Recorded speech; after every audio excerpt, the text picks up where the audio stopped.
कर रहे थे। मंदिर भी है तो भगवान जल चढ़ा रहे आप लोगों का मंदिर और सब कुछ पढ़ाई होनी चाहिए, आई बात समझ।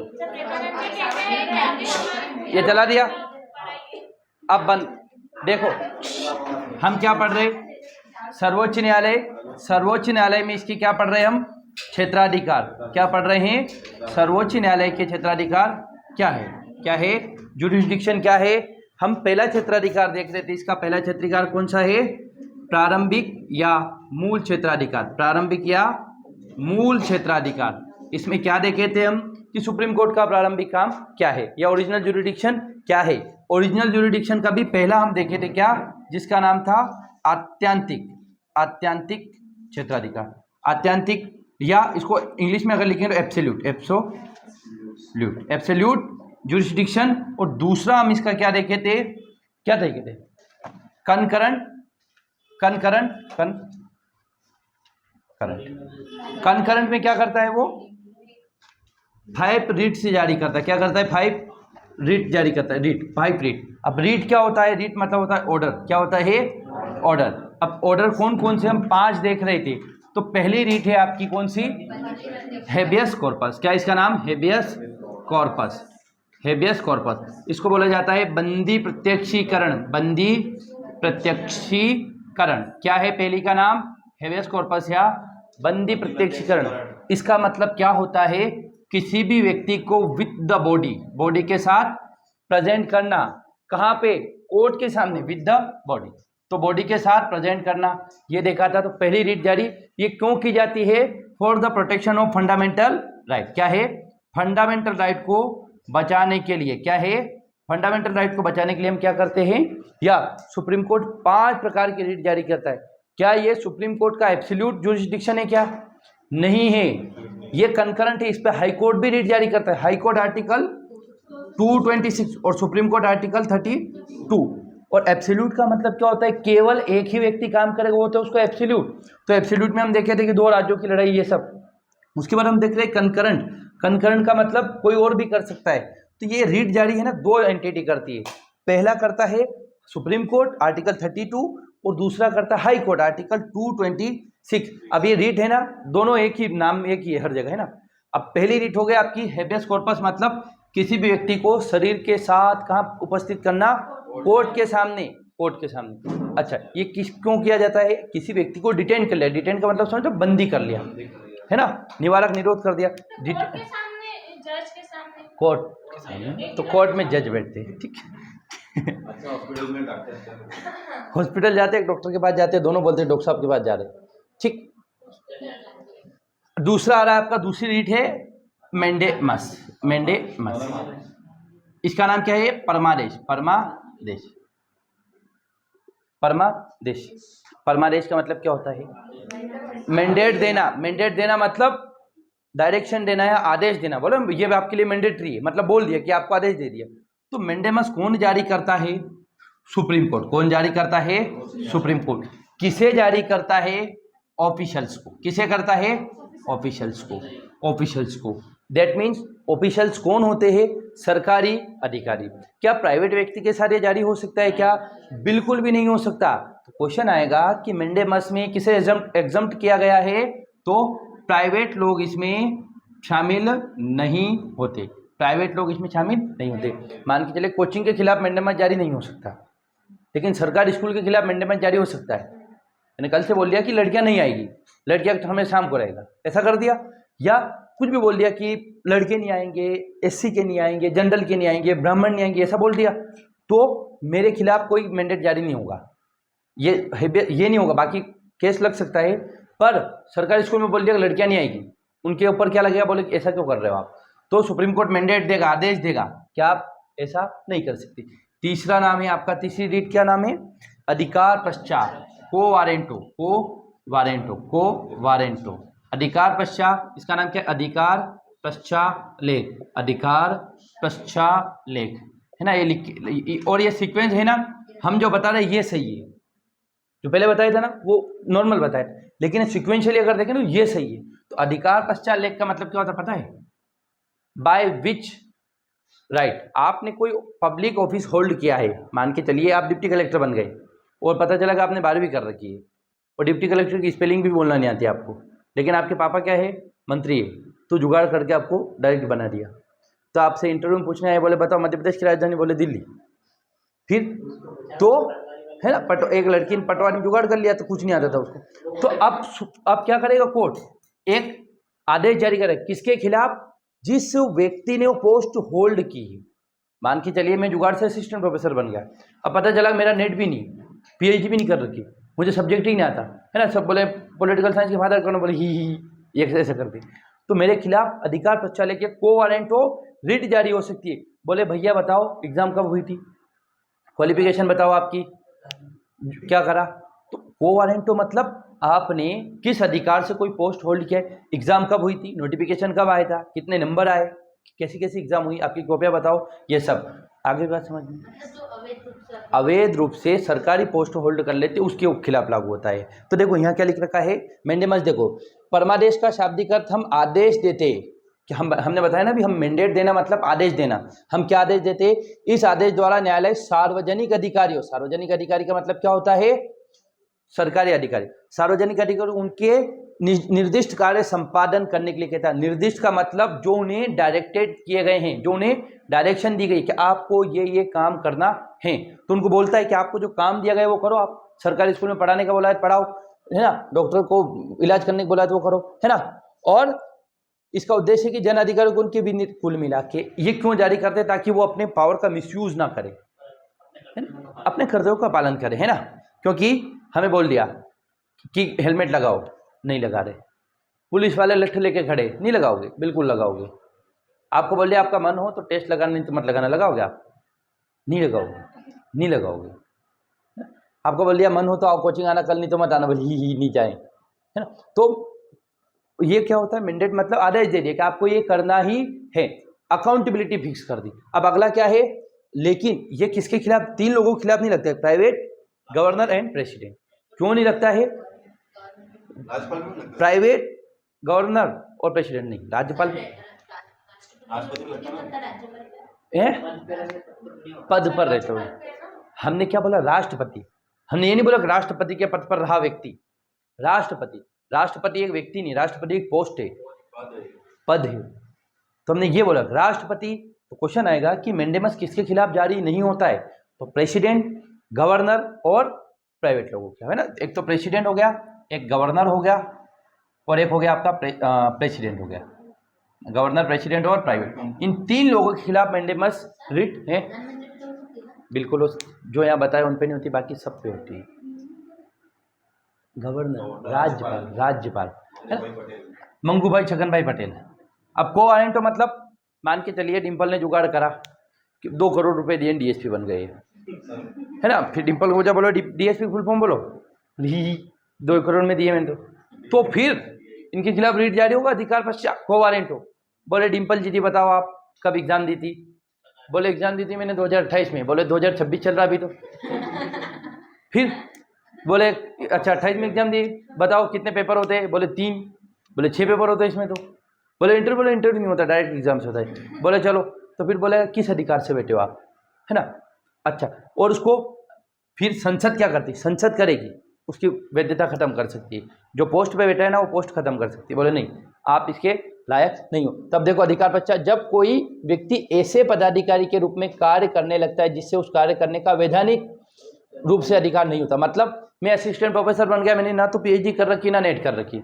असिस्टेंट प्रोफेसर बनने की मिनिमम क्वालिफिकेशन क्या है, नेट या पीएचडी, दोनों नहीं कर रखे, मैंने केवल बीए कर रखा है, मास्टर्स भी नहीं कर रखा है, तो मैं वैधानिक रूप से एलिजिबल नहीं हूँ। डॉक्टर में इंजेक्शन नहीं लगवा सकता किसी के, जब तक मैंने एमबीबीएस नहीं किया है या कोई डिप्लोमा डिग्री नहीं की, तब तक आप नहीं कर सकते काम, है ना।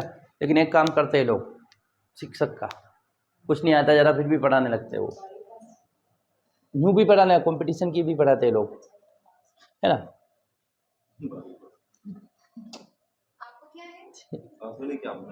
हाँ, तो वैधानिक रूप से क्या होता है, आपको क्या, इनको कुछ नहीं है।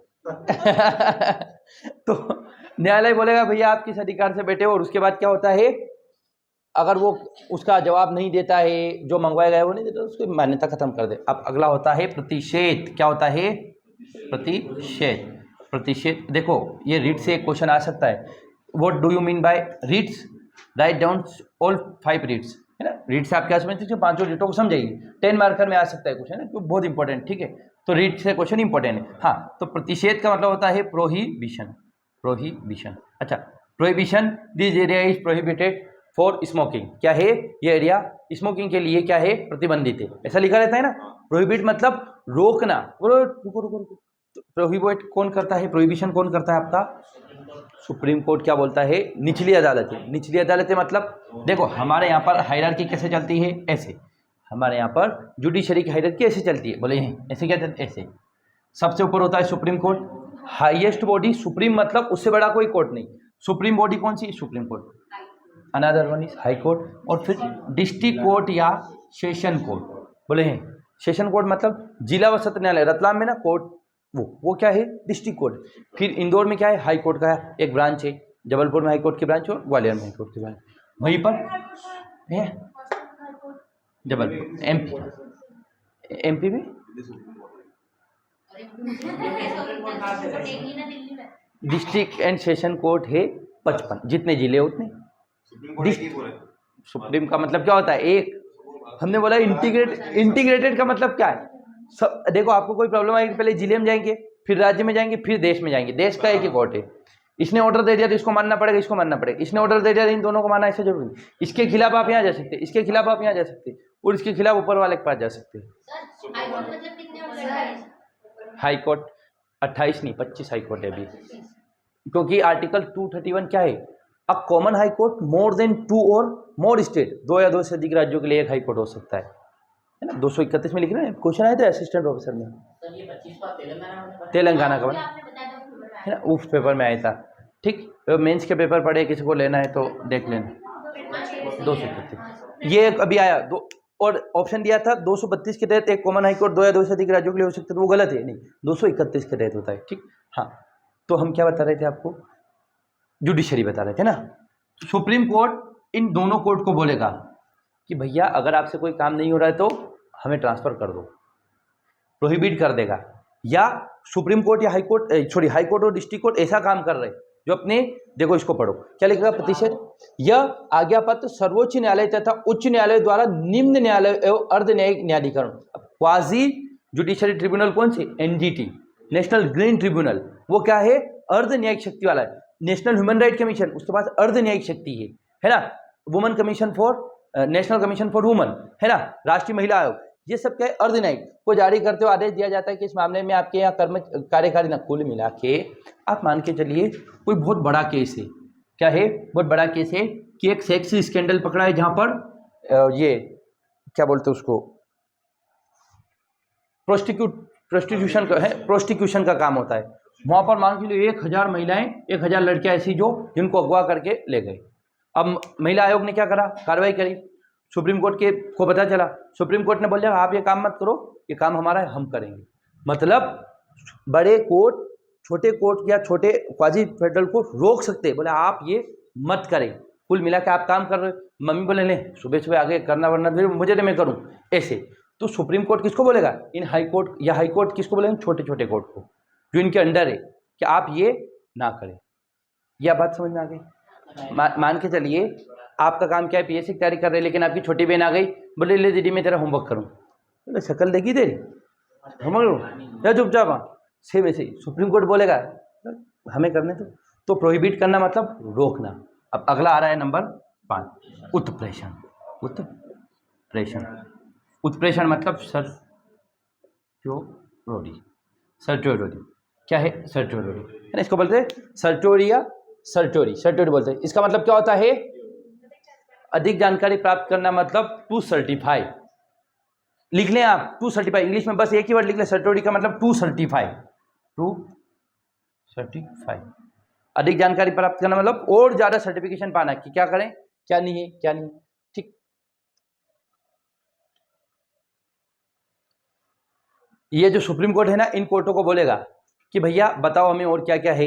एक ऐसा कोई केस चला गया, कोई सा भी केस चला गया, बोले इसकी जानकारी दें हमें, या आपसे नहीं हो रहा था हमें भेज दें, है ना। और इसमें क्या है, प्रतिषेध व देखो ये मैंडेमस और प्रोहिबिशन दोनों लगभग सेम है, दोनों सेम है ना, प्रतिषेध और उत्प्रेषण सेम है ना।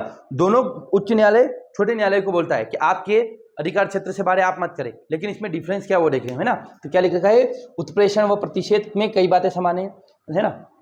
The major provision are common, किसमें, स्टैट्यूटरी और प्रोहिबिशन में क्या है, दोनों याचिकाएं किसकी है, न्याय। अब क्वेश्चन आएगा 5 रीट में से कौन सी 2 रीटें न्यायपालिका से संबंधित है, तो वो प्रतिषेध और क्यों, क्योंकि ये न्यायालय में ही चलती है और ये 3 हाईकोर्ट कॉमन लोगों के लिए है और ये 3 रीट कॉमन के लिए और ये 2 रीट किसके लिए है, केवल कोर्ट के लिए, कोर्ट्स में ही लागू होती है। तो क्या लिख रखा है कि दोनों याचिकाएं न्यायिक शक्तियों से संबंधित है, या क्वेश्चन आ गया निम्नलिखित में से कौन सी न्यायिक शक्तियों की रीट है, which of the following is a रीट्स of judicial power, तो वो है आपका स्टैट्यूटरी और प्रोहिबिशन। लिख लेंगे आप, अगर आपको नहीं याद रहे ना बाद में, क्योंकि इतने याद नहीं रहेगी चीजें, है ना, है ना। ठीक, तो कोर्ट, छोटे कोर्ट ने अगर कोई आदेश दे दिया तो बड़ा कोर्ट उसको रोक सकता है, और बस यही है कि आपके अधिकार क्षेत्र से बाहर आप ये काम ना करें। ठीक, कुल मिला कि इन दोनों में बड़े कोर्ट छोटे कोर्ट को रोकते हैं काम करने से, बोले आप ये मत करें, खत्म बात। कोई बहुत बड़ा केस हो गया तो बोल देगा, या कोई सुप्रीम हाई कोर्ट हैंडल नहीं कर पा रहा, सुप्रीम कोर्ट बोलेगा हमें दे दो, हम देख लें। ठीक, अब हम देखेंगे एपिलेट जुरिस्डिक्शन। आपका पहला क्षेत्राधिकार खत्म हुआ, 10 नंबर में आ सकता है यहाँ से कि मूल या प्रारंभिक अधिकार से आप क्या समझते हैं, what do you mean by original jurisdiction of supreme court. ठीक, अब दूसरा क्षेत्राधिकार कौन सा है, एपिलेट जुरिस्डिक्शन या अपीलीय क्षेत्राधिकारी। क्वेश्चन आता है ना 10 नंबर में, यहाँ से अधिकार से क्वेश्चन आने की पूरी प्रोबेबिलिटी रहती है। ठीक, अगला लिखेंगे आप एपिलेट जुरिस्डिक्शन। ये समझ आ गया ना जो अभी बताए, ठीक, किसके नहीं आए। अगला है आपका, पहला क्या है, मूल, और दूसरा क्या है आपका अपीलीय। अपीलीय क्षेत्राधिकार या एपिलेट जुरिस्डिक्शन, अपीलीय। अपीलीय का मतलब होता है अपील करना। अब क्रिकेट किसने देखा है, आउट है ऐसे अपील करते हैं, अपील करते क्या नहीं, यूं भी करते हैं, उसे दौड़ के जा रहा हो, मैं भी ऐसे ही करता हूँ बॉलिंग करते। अरे वो फिर वो 2 मिनट के लिए वो आता है ना, वो क्या चेक करते हैं Nitin Menon, check please, check please, बोलते हैं ना उसको, DRS। बॉल तो लगती है बेट से, पर वो कैमरे इतने रहते तो वो दिख जाता है, वो साउंड ना से करे तो मतलब वो थोड़ा सा भी रहता है। देखो कुछ चीज़ों में मान ह्यूमन टच की आवश्यकता होती है, ह्यूमन टच की, तो एट द एंड एम्पायर जो डिसीजन लेता है वो होता है ना, ऐसा। तो देखें एपिलेट जुरिस्डिक्शन का मतलब क्या होता है, अब क्या बातें हो रही दोनों कैसी, तब भी सीटिंग होती है। एम्पायर क्यों चीटिंग करेगा, वो तो ह्यूमन एरर हो जाए तो चीटिंग। देखो इतने बड़े लेवल पर यूपीएससी, फिर ऐसे तो 10 लाख लोग यूपीएससी की एग्जाम दे रहे, यूपीएससी में चीटिंग हो जाए तो नहीं होती है ना। जैसे कि ये लाइन है ना, ये लाइन बोल इधर बोल जा रही है, एम्पायर ने वो पता है आउट दिया है, इतने लोग थोड़ी सी अंदर लाइन आउट दे देंगे, पर एम्पायर का निर्णय रहेगा कि एम्पायर ने नहीं दिया, तो भले जा रहा है। तो अपीलीय क्षेत्राधिकार का मतलब क्या होता है, एक तो हो गया ओरिजिनल, मतलब ओरिजिनल काम, अब दूसरा है जो ओरिजिनल जुरिडिक्शन में नहीं है, तो अब आप कोर्ट कैसे जाएंगे। क्षेत्राधिकार मतलब काम करने का तरीका, तो फिर आप करेंगे अपील, है ना। देखो ओरिजिनल तो इसको सुप्रीम कोर्ट को सुनवाई करना ही, लेकिन अपील में हो सकता है कि ये लेट सुनवाई करे। कभी कभी आपने सुना था ना अभी एक रिक्वेस्ट, फ्रेंड रिक्वेस्ट नहीं है ये, हाँ रिक्वेस्ट ही है, लेकिन इसको इसकी प्रशासन की भाषा में या पॉलिटी की भाषा में अपील कर रहे हैं, है ना। अपील मतलब उनसे रिक्वेस्ट ही कर रहे हैं, उनसे बोल रहे हैं कि आप ये करें। तो अपीलीय क्षेत्राधिकार में किस आधार पर जा सकते हैं, तो संवैधानिक मामलों, है ना, क्या है, एक तो अगर कॉन्स्टिट्यूशनल कोई केस है तो कॉन्स्टिट्यूशनल मामले के लिए आप कहाँ जा सकते, कोर्ट जा सकते हैं। दीवानी मामले, दीवानी मामले क्या होता है मनीष जी, है राजा महाराजा, दीवानी मामले क्या होता है, दीवानी मामले, जो राजा वाजा, दीवानी मामले सिविल कोर्ट, क्या है कॉन्स्टिट्यूशनल। एक तो कॉन्स्टिट्यूशनल केस में आप कोर्ट में जा सकते हो on the basis of appellate jurisdiction, दूसरे आधार पर जा सकते हैं सिविल केस। सिविल केस क्या होता है, मियाँ बीवी की लड़ाई हो गई, जमीन का विवाद हो गया, भाई भाई की लड़ाई हो गई, बहनों बहनों की लड़ाई हो गई, या जो एंसिस्टर रहता है ना अपना, मतलब पापा की जमीन है 100 बीघा, 2 बेटियां हैं, और वो बोल एक बेटी छोटी बेटी के नाम करके चले गए, फिर क्या होगा, बड़ी बेटी ने केस लगा दिया, बोले मैं नहीं हूँ क्या, उनके बेटा है ही नहीं, तो फिर इस केस में ये सिविल मामला है, घरेलू मामला है, तो भी आप कहाँ जा सकते हैं, कोर्ट जा सकते। अगला क्या, आपराधिक मामले, किसी ने मर्डर कर दिया आपका, ठांस दिया आपको, लठ रखी 4, खोपड़ी फूट गई, तो क्या हो सकता है, तो क्रिमिनल मामले, ये गेट लगाओ यार, आपराधिक मामले, आपराधिक मामले या क्रिमिनल केस। क्रिमिनल केस का मतलब समझते हैं ना आप, क्राइम कर लिया किसी ने। और अगला क्या रहा आपका, विशेष अनुमति। विशेष अनुमति मतलब कोई स्पेशल है ना, विशेष राष्ट्रपति क्या कर, महाभियोग वगैरह जारी करता है या अपील कर सकते हैं, है ना। मान के चलिए कोर्ट ने आपको क्या दे दी, कोई सजा वजह दे दी, तो आप, छोटे कोर्ट ने दे दी तो आप विशेष बोल सकते हैं, बोले प्लीज हमारा देखें, है ना, तो विशेष। तो इन आधारों पर आप जा सकते हैं कोर्ट, किसके लिए, और सुप्रीम कोर्ट सुनवाई करता है इसकी एपिलेट जुरिस्डिक्शन, अपीली क्षेत्राधिकार। अब हम देखेंगे कि एक है article 132, very very most MP. हमने जो मूल या प्रारंभिक अधिकार देखा था, ये किस आर्टिकल में, 131 वो रीड थी। और आर्टिकल 132, आर्टिकल 132 में क्या है, the power of appellate jurisdiction of supreme court. अब आप एपिलेट जुरिडिक्शन के अंडर किन किन आधारों पर जा सकते हो, ऑन विच बेस आप जा सकते हैं कोर्ट में। तो एक तो कॉन्स्टिट्यूशनल केस, मान के चले कोई ऐसा फैसला आ गया है जो मौलिक अधिकारों का उल्लंघन कर रहा है, सरकार ने बोल दिया कि अब सबके घर पे क्या लगेगा, भूमपू लगेंगे, और बोल रहे ना भूंगरे लगेंगे, और सब बोलेंगे मोदी है तो मुमकिन है, सबके घर पे रोज सुबह उठ के बोलेंगे मोदी है तो मुमकिन है ना, तो है ना, तो आपके अभिव्यक्ति के अधिकारों का हनन कर रहे हैं ना, आपको पढ़ने जीवन के अधिकार का हनन कर रहे हैं, आपका पढ़ाई डिस्टर्ब हो जाएगी, आप कुछ कर नहीं पाओगे, तो आप कोर्ट जा सकते हैं। तो अगर संवैधानिक मामला है तो आप जा सकते हैं, अपील कर सकते हैं कोर्ट में। अगर लड़ाई झगड़े हो गए तो कर सकते हैं, और अगर मारकाट हो गई तो कर सकते हैं, और कोई विशेष कोई और अन्य प्रोविजन भी हो सकते हैं, तो भी आप कोर्ट जा सकते हैं, अपील कर सकते हैं कि जज साहब हमारी सुनवाई करें, या सुप्रीम कोर्ट साहब हमारी सुनवाई करें। ठीक, जाते ही ये लोग, है ना, कि डीजे विजे नहीं बजाने, ये करना है। डीजे कहाँ बजते हैं डिम्पल, अजान लगती है। अजान क्या होता है,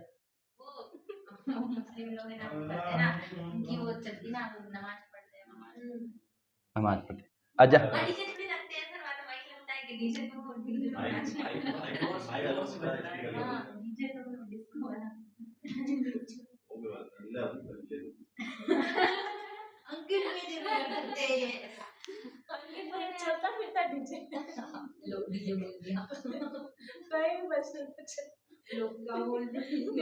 क्या सुन रहा हूँ अंकित में,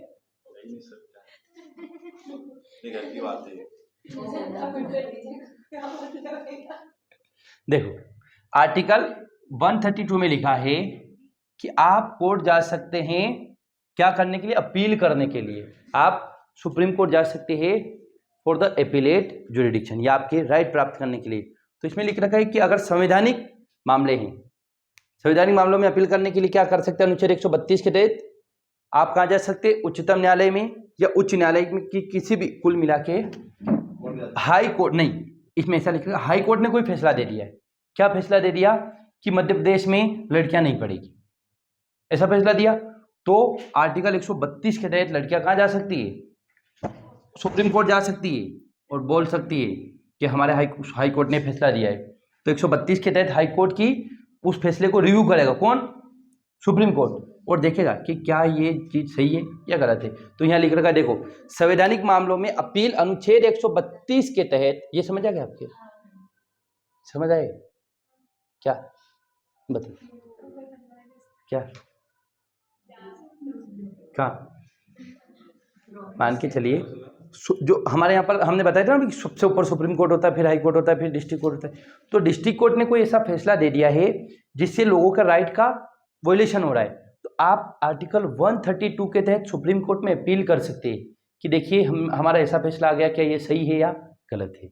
आगे बात में रिक्वेस्ट कर सकते हैं, आप देखें ये लिख रखा है। तो 132 में क्या लिख रखा है, पढ़ना है इसको, पढ़ो उसको। क्या लिख रखा है, संवैधानिक मामलों में अपील अनुच्छेद 132 के तहत संवैधानिक मामलों में उच्चतम न्यायालय में उच्च न्यायालय के किसी फैसले के खिलाफ, सुप्रीम कोर्ट में हाई कोर्ट के किसी फैसले के खिलाफ अपील की जा सकती है। अपील का मतलब अपीलेट, अपील करते हो आउट है, अपील कर रहे हैं हम, अब देखेगा वो है या नहीं है। और क्या है, भले ही वो आपराधिक मामला हो, दीवानी मामला हो, ठीक, कोई सा भी मामला हो, क्रिमिनल कोर्ट हो, सिविल कोर्ट हो, तो इन आधारों पर कोर्ट देख सकता है। लेकिन उच्च न्यायालय में अनुच्छेद 134 के तहत प्रमाण पत्र देना होगा। हाई कोर्ट को क्या देना पड़ेगा, आर्टिकल 134 ए के तहत एक कुछ सर्टिफिकेट देना होगा किसका, जो केस है उसका। क्या देना होगा कि सही गलत है तो क्या अधिकार है उसके कि एक ऐसा मामला है जिसका निराकरण उच्चतम न्यायालय ही कर सकता है। अगर आप अपील कर रहे हैं हाई कोर्ट के खिलाफ तो हाई कोर्ट को क्या देना पड़ेगी, एक सर्टिफाई करना पड़ेगा कि हम ऐसे मामले की सुनवाई कर लिए थे जो अधिकार क्षेत्र किसके अंतर्गत आता था, सुप्रीम कोर्ट के, लेकिन हमने बाय मिस्टेक कर लिया। और दूसरा है इसमें संवैधानिक व्याख्या की जरूरत पड़ेगी। संवैधानिक मतलब the need of constitutional interpretation. High court के मामले के खिलाफ आप अपील केवल 2 कंडीशन पर कर सकते हैं कि अगर वो केस ऐसा है जिसकी सुनवाई केवल सुप्रीम कोर्ट कर सकता है, या वो केस ऐसा है जिसमें क्या है कॉन्स्टिट्यूशनल इंटरप्रिटेशन की आवश्यकता पड़ेगी। कॉन्स्टिट्यूशनल इंटरप्रिटेशन क्या होता है, हमने बोल दिया कि सब अच्छे हैं। क्या लिखा हमने, एक चीज लिखी सब अच्छे हैं, संविधान में लिख दिया। अब पुरुष बोल रहा है कि लड़कियां अच्छी नहीं होती, लड़कियां बोलती है लड़के अच्छे नहीं होते, तो फिर हम कोर्ट जाएंगे क्या बोले सब अच्छे का मतलब लड़कियां भी अच्छी हो लड़की भी अच्छी है क्या है? इसको इंटरप्रेट करो। हमने तो लिख दिया ना, अगर यहाँ लिखती है लड़कियां भी अच्छी लड़के भी अच्छे और ट्रांसजेंडर भी अच्छे हैं, फिर अब लड़कियों बोले महिला खराब होती है लड़कियां अच्छी होती है, बोले जैन जी अच्छे होते हैं जैन एम खराब होते हैं, अभी हो गया। तो आप अगर किसी चीज की इंटरप्रेट करने की आवश्यकता पड़ रही तब भी आप कहाँ जा सकते हैं, कोर्ट में जा सकते हैं। तो 2 आधारों पर क्या है, आप जाएंगे हाई कोर्ट के खिलाफ सुप्रीम कोर्ट, और हाई कोर्ट को आर्टिकल 134 के तहत 2 चीजें बतानी पड़ेगी। क्या बतानी पड़ेगी कि ये मामला तो हमने ऐसा था जो आपके अधिकार का था लेकिन हमने देख लिया, और दूसरी बात की कॉन्स्टिट्यूशनल इंटरप्रिटेशन की आवश्यकता थी। ये हो गया आपका व्याख्या करना।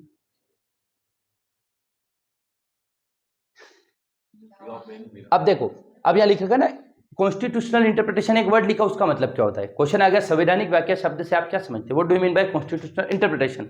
तो संवैधानिक व्याख्या देखो पढ़ना है इसको। संवैधानिक व्याख्या का सीधा मतलब क्या है कि किसी चीज को क्या समझा जाए। हमने बोला ना सब अच्छे, सब अच्छे का मतलब क्या है, क्या केवल लड़के ही अच्छे, क्या सब लड़के ही अच्छे क्या, या केवल सब लड़कियां ही अच्छी है क्या। तो आप हमें बताओ इसका मतलब क्या है ना, समझा जाए, है ना। और जैसे कि निजता को ही ले लें, निजता मतलब क्या होता है, प्राइवेसी, राइट टू प्राइवेसी, निजता है वो, निजता, निजता नहीं, निजता मतलब प्राइवेसी। हाँ बोले नीच आदमी है तो वो नीच नहीं है, ये निजता है ना, वो है ना निजता। हाँ निजी मतलब होता है कि जैसे आपका फोन ले लिया, आप स्नैपचैट पे किससे बात कर रहे हैं कोई नहीं देख सकता, ना कोई देखे, ऐसे जहाँ केस लगा सकता है ना, ठीक। और हाँ करते हैं बहुत सारे। तो क्या है संवैधानिक, जैसे निजता कोई ले ले, इस संबंध में सब। अब हाँ निजता का मतलब क्या होता है, कॉन्टेक्चुअल होता है। माँ बाप के लिए निजता क्या है, क्या है बताओ, आपके लिए निजता क्या है कि आपकी मम्मी आपका फोन नहीं देखे, आपके कमरे में नहीं आए, जिसके जैसी सुविधा है। किस किस के कमरा अलग से घर पे, रूम जी मनीष जी के, और बाकी तो सब मम्मी आप, मेरे भी अलग ही था। नहीं जब घर रहा कर,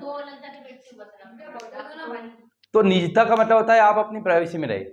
बोले सुबह मम्मी ने उठ उठ उठ कोचिंग जा, तो निजता का आनंद नहीं कर सकती मम्मी आपका, है ना। तो क्या लिख रहा, निजता को इस संबंध में सबकी अपनी अपनी सोच होती है ना। इसे कोई देखो, आपके लिए निजता जरूर है, मम्मी बोले बड़े निजता आई वहाँ, बड़ा तो हमने करा नहीं, निजता आ गई इनकी, अलग से रहने लग गया, है ना, ये बोल देंगे, है ना। अब अगस्त 2017 में केस आया, सुप्रीम कोर्ट ने इसको इंटरप्रेट किया कि निजता का मतलब है क्या।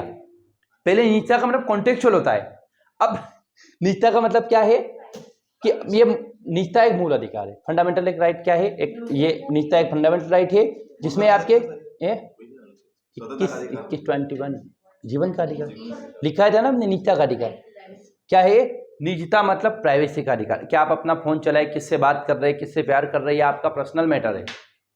आपको उंगली नहीं कर सकता उसमें, बोले ऐसा क्यों कर रहे हैं, ये क्यों नहीं कर रहे, तो वो निजता है। निजता मतलब प्राइवेसी आपका फंडामेंटल राइट है।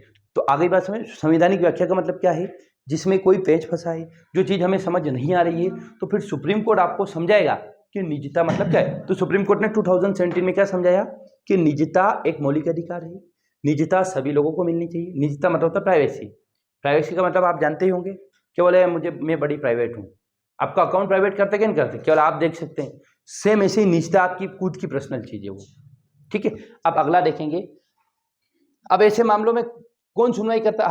हम आपको एक चीज बताए थे कि संवैधानिक बेंच कितने लोगों की होती? कम से कम 5 लोगों की। तो क्वेश्चन आएगा कि for the establishment of constitutional bench the minimum जज आर रिक्वायर्ड, कम से कम जजों की आवश्यकता होती है संवैधानिक बेंच में, तो 5 जजों की। कहाँ लिख रखा है? देखो article 145(3)A, very very important, लिखेंगे आर्टिकल 145(3)A, 145(3)A, 145(3)A, 145(3) में क्या है? क्या लिख रखा है? एक मिनट यार, 145(3)A क्या बातें कर रहे हैं आप? 145(3)A लिखना भी है ना, कॉपियों में लिखना भी है। तो जो चीजें बोर्ड पे लिख रहे तो लिखना है आपको, है ना, धीरे धीरे आपके फ्लो बन जाएगा। ठीक, नया टॉपिक से बनेंगे। तो 145(3)A में क्या लिख रखा है कि अगर हम अपील कर रहे हैं या कॉन्स्टिट्यूशनल की व्याख्या कर रहे हैं तो मिनिमम जजों की कितनी आवश्यकता होगी? 5 जज are required for the constitutional bench. अब अगला हम देखेंगे आर्टिकल 133। आर्टिकल 132 हो गया ना। 132 में क्या है कि सर्वोच्च न्यायालय क्या करेगा? संवैधानिक मामलों की व्याख्या करेगा, या ऐसा मामला जो सुप्रीम कोर्ट ही सुन सकता, हाई कोर्ट ने सुन लिया तो हाई कोर्ट के खिलाफ आप कोर्ट जा सकते, तो अपील कर सकते 132 के। अब अगला आर्टिकल 133, आर्टिकल 133, 133 में क्या है बताएं? दीवानी मामले, है ना। ठीक, दीवानी मामले मतलब civil right, civil case, civil matter का मतलब क्या होता है? मान के चलिए कि मेरे 2 लड़के हो गए, मैंने एक लड़की को अडॉप्ट कर लिया और मेरी कोचिंग उसके नाम कर दी, क्या हुआ फिर? 2 लड़के केस कर देंगे। बोले पप्पा, मैं बोलूँगा जूता मेरा। ठीक, लड़के अच्छे नहीं लगते मुझे बिल्कुल भी, लड़कियाँ अच्छी लगती है, छोटी छोटी बच्चे, है ना, ऐसा भी नहीं।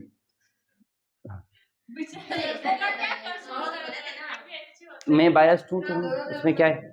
मेरे चलो मैं लड़का हो गया, मेरे कोचिंग तो लड़की के नाम पे, फिर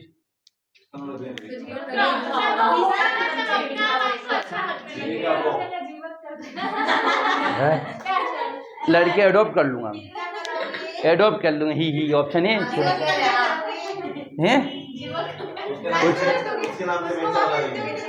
कुछ नहीं, उसके लिए पहले दूसरी कोचिंग खोल लूँगा छोटे बच्चों तो वो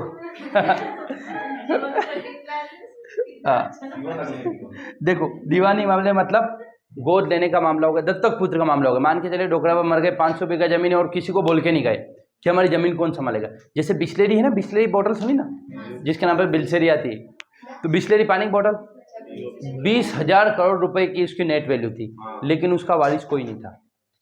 किस पैसे को खाएगा कौन?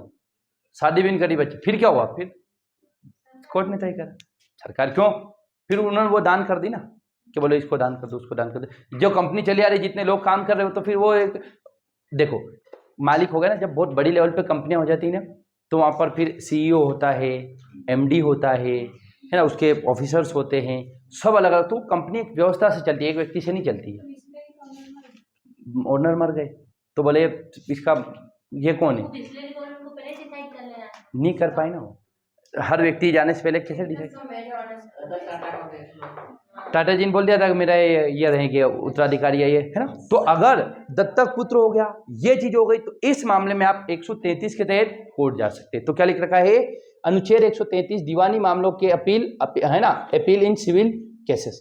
आर्टिकल 133 के तहत दीवानी मामले जैसे शादी से संबंधित, है ना, डिवोर्स हो गया किसी के, किसी ने 2 शादियां कर ली है, क्या हो गया, ये सारी चीजें। तलाक से संबंधित, डिवोर्स कर दिया किसी ने, है ना, 2 मैरिज कर ली। एक आपने सुना होगा ना कि भारत में एक शादी हो गई आपकी, तो दूसरी शादी नहीं कर सकते जब तक पहली बीवी या तो मर नहीं जाए, उससे डिवोर्स नहीं ले लो। लेकिन कोई कोई पिछले दरवाजे से शादी कर लेते, मतलब बता रहे नहीं, समाज के सामने शादी रहती है उनकी। देखोगे बहुत सारा कि वो फिर बाद में पता है उसने डबल शादी कर रखी थी, है ना। लीगली आप अब मुस्लिमों में भी ना सकते, मुस्लिम में भी पहले 3 तलाक बोल दिया, लेकिन अब नहीं चलता है वो पूरी कार्रवाई होती है। तो अगर नहीं अभी UCC पूरा बिल आएगा, हाँ नहीं, एक शादी तो है ही अभी सब में यही रूल है। किसने बोल दिया? नहीं ऐसा, वो तो धार्मिक मान्यता है, वो संवैधानिक रूप से थोड़ी है क्या। यूं तो बहुत खिलाड़ी अभी एक लड़के ने 2 बहनों 50 बीवी होती थी। मेरे दादाजी को वो तो करते, फिर वही बात, अपने यहाँ पर बाल विवाह प्रति तो को रोक रखा है हमने, मेरे खुद की फिर वही बात, मना तो हिंदुओं में भी पुराने देखो अभी की केस है ये, 2 बहनें, एक काका की और एक ये, दोनों बहनें ने एक ही लड़के शादी कर ली, किससे करी? जिससे वो रील बनवाती थी। बोले चलो रील भी बनाएगा, पति भी एक है, दोनों एक से प्यार, दोनों शादी करी, दोनों पहले तो वो ऐसे नकली वीडियो बनाते थे और बाद में वास्तव में शादी कर ली उन्होंने। लो जो तो वो तो इलीगल है पर कर रहे। एक और है ना वो क्या नाम, वो अरमान मलिक करके, उसकी भी 2 बीवियां हैं।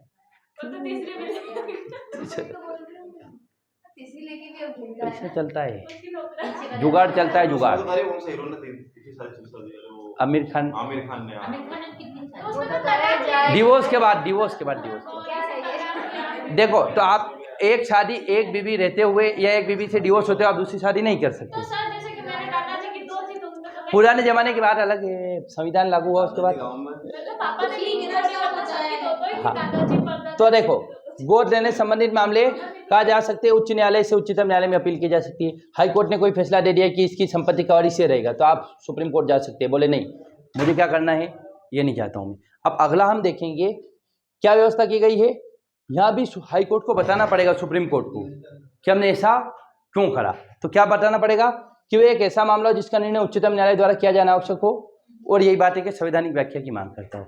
मान के चलिए हाई कोर्ट ने कोई फैसला दिया, उसमें थोड़ा सा गैप छूट गया है कि इसकी इंटरप्रेट करने की आवश्यकता है, तो फिर क्या करेगा सुप्रीम कोर्ट इसको इंटरप्रेट करेगा। ये हो गया आपका आर्टिकल 133।